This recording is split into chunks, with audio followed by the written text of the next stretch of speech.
ang mukha sa inyo upang huwag siyang makinig.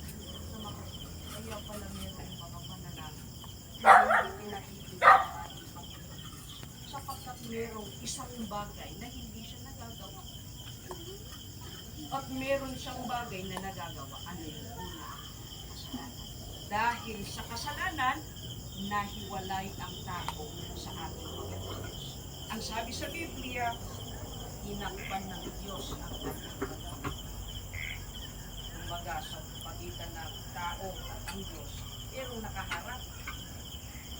Kapag ka merong nakaharap, ibig sabihin, nakahiwalay. Nakahiwalay ang tao sa ating Panginoong Diyos. Kaya hindi na nakikinig ang Diyos sa panalangin ng tao.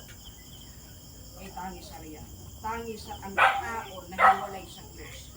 Ano pa ang napakasamang ibinulong ng nagawang kasalanan ng tao? Biblia po ulit ang sasagot. Sa Roma, sa 6:23, ganito po ang pahayag sa atin ni Apostol Paulo sa 6:23 ng Roma. Sapagkat ang kabayaran ng kasalanan ay kamatayan. Dapat ang kaloob na walang bayad ng Diyos ay buhay na walang hanggan kay Kristo Jesus na Panginoon natin. Ano po? Ang napakasamang ibubunga ng nagawang kasalanan ng tao. Ang sabi, ang kabayaran ng kasalanan ay kamatayan. Diba rin sabihin ng tao? Kung gano'n, habang buhay pa ako, gagawin ko ng lahat ng kasalanan. Total, kapag ka ako namatay, ako sa kasalanan. Yun bang kamatayan na pagkalagot ng hininga o yung pagkamatay dito sa lupa? Yun ba yung ganap na kabayaran ng kasalanan? Ano ba yung tinutukoy dito ng Biblia na kamatayan na siyang ganap na kabayaran ng kasalanan? Hanggang po ninyo, Biblia po ulit ang sasagot. Ano po? Sa Apokalipsis 20 ang talatay 14. Ganito po ang pagtuturo sa atin ng Biblia.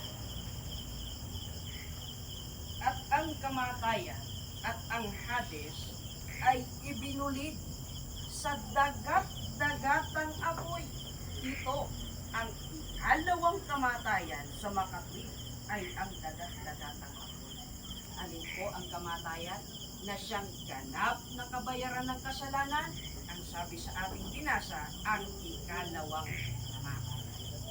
Alin yung ikalawang kamatayan? Ang sabi, ang